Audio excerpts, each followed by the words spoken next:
प्रधानमंत्री नरेंद्र मोदी ने घरेलू एलपीजी सिलेंडर की कीमतों को लेकर बड़ा दावा करते हुए एक बयान दिया। उन्होंने बोला कि यदि सरकार ने समय रहते सही फैसला नहीं लिया होता तो देश में घरेलू गैस सिलेंडरों की कीमत 2000 रुपए तक पहुंच सकती थी। उन्होंने कहा कि वैश्विक ईंधन संकट और युद्ध जैसे हालातों के बावजूद केंद्र सरकार ने रणनीतिक फैसले लेकर न केवल एलपीजी की आपूर्ति बनाए रखी बल्कि आम लोगों पर महंगाई का बोझ भी कम करने में बड़ा फैसला लिया। राजस्थान के बलातौर में जनसभा को संबोधित करते हुए प्रधानमंत्री नरेंद्र मोदी ने कहा कि दुनिया के कई बड़े देश ईंधन संकट से जूझ रहे थे, लेकिन भारत ने ऐसे समय में इन हालातों पर काबू पाया और समय रहते हालात का आकलन किया और प्रभावी रणनीति अपनाकर इस चुनौती का सफलतापूर्वक सामना किया। उनके मुताबिक सरकार की त्वरित कार्रवाई के कारण देश में रसोई गैस की भारी कीमत और कीमतों में जो है बेहासा बढ़ोतरी जैसी स्थिति बनती रही। प्रधानमंत्री ने अपने संबोधन में बताया कि भारत अपनी एलपीजी जरूरतों का लगभग 60% आयात करता है, जिनमें करीब 90% एलपीजी की आपूर्ति खाड़ी देशों से होती है। उन्होंने कहा कि युद्ध जैसे हालात बनने के बाद इन देशों में आने वाली सप्लाई गंभीर रूप से प्रभावित हुई, जिससे भारत में अधिक ईंधन संकट होने की आशंका पैदा हो गई थी। उन्होंने आगे कहा कि यदि उस समय सरकार ने तुरंत कदम नहीं उठाए होते तो देश भर में एलपीजी की भारी कमी हो सकती थी और आम लोगों को गंभीर परेशानियों का सामना करना पड़ सकता था। प्रधानमंत्री ने कहा कि यह स्थिति देश के बड़े संकटों में से एक थी। आपको बता दें कि पीएम ने आगे बताया कि संकट शुरू होते ही सरकार ने देश की रिफाइनरियों के उत्पादन क्षमता को बढ़ाने पर ध्यान केंद्रित किया।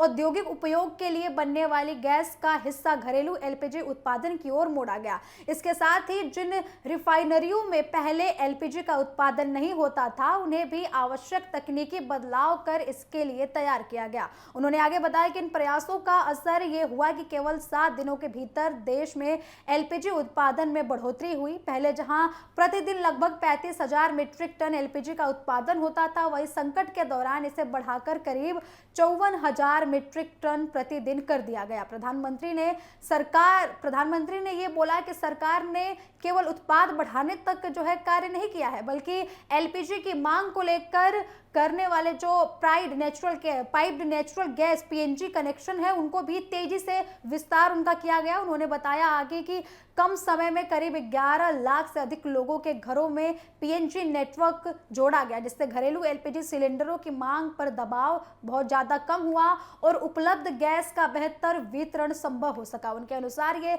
रणनीति संकट के समय काफी प्रभावित साबित हुई और देश में गैस की आपूर्ति को संतुलित बनाए रखने में मदद मिली। प्रधानमंत्री मोदी ने आगे कहा कि उस समय वैश्विक परिस्थितियों को देखते हुए कई बाजार विशेषज्ञों का अनुमान था कि घरेलू एलपीजी सिलेंडर की कीमत 2000 रुपए तक पहुंच सकती है। हालांकि सरकार ने समय रहते उठाए गए कदमों के जरिए इस स्थिति को टाल दिया। उन्होंने आगे ये भी कहा कि आज भी भारत में घरेलू एलपीजी सिलेंडर कई देशों की तुलना में अपेक्षाकृत कम कीमत पर उपलब्ध कराया जा रहा है। इसके साथ उन्होंने ये भी याद दिलाया कि हाल ही में सरकार ने कमर्शियल एलपीजी सिलेंडरों की कीमत में बड़ी कटौती की, जिससे होटल, रेस्टोरेंट और छोटे कारोबारियों को राहत मिली है। अपने संबोधन में प्रधानमंत्री ने पेट्रोल और डीजल की कीमतों का भी जिक्र किया। उन्होंने कहा कि युद्ध के कारण अंतर्राष्ट्रीय बाजार में कच्चे तेल की कीमतें करीब $70 प्रति बैरल से बढ़कर $120 प्रति बैरल तक पहुंच गई थी। इसके अलावा कई देशों में आपूर्ति श्रृंखला भी बाधित हुई थी। उन्होंने आगे कहा कि दुनिया के अनेक देशों में पेट्रोल और डीजल की कीमतों में 40 से 50% तक बढ़ोतरी हुई, जबकि कुछ देशों में ईंधन की जो है कोटा प्रणाली को वितरित करना पड़ा। भारत के लिए भी ये चुनौती कम नहीं थी। उन्होंने देश को अपनी जरूरत का अधिकांश कच्चा तेल आयात करने पर निर्भर बताया। उन्होंने कहा कि अप्रैल से जून के बीच पेट्रोल और डीजल की कीमतों को नियंत्रित रखने के लिए सार्वजनिक क्षेत्रों की तेल कंपनियों को 75,000 करोड़ रुपए से अधिक का नुकसान उठाना पड़ा है। इसके बावजूद सरकार ने आम जनता पर अतिरिक्त बोझ नहीं बढ़ने दिया। पीएम ने यह भी कहा कि सरकार ने पेट्रोल पर प्रति लीटर 10 रुपए की एक्साइज ड्यूटी कम की है। जिसमें उपभोक्ता को राहत मिली। साथ ही भारत ने युद्ध के दौरान 40 से अधिक देशों से ईंधन खरीद कर अपनी ऊर्जा आपूर्ति सुरक्षित रखा। प्रधानमंत्री ने आगे ये भी कहा कि संकट के दौरान सरकार का सबसे बड़ा लक्ष्य देश के नागरिकों के हितों की रक्षा करना था। उन्होंने कहा कि भारत ने पूरी दुनिया को ये स्पष्ट संदेश दिया है कि राष्ट्र हित और देशवासियों का हित सर्वोपरि है। इसी सोच के साथ सरकार ने समय पर निर्णय लिया और ऊर्जा सुरक्षा सुनिश्चित किया।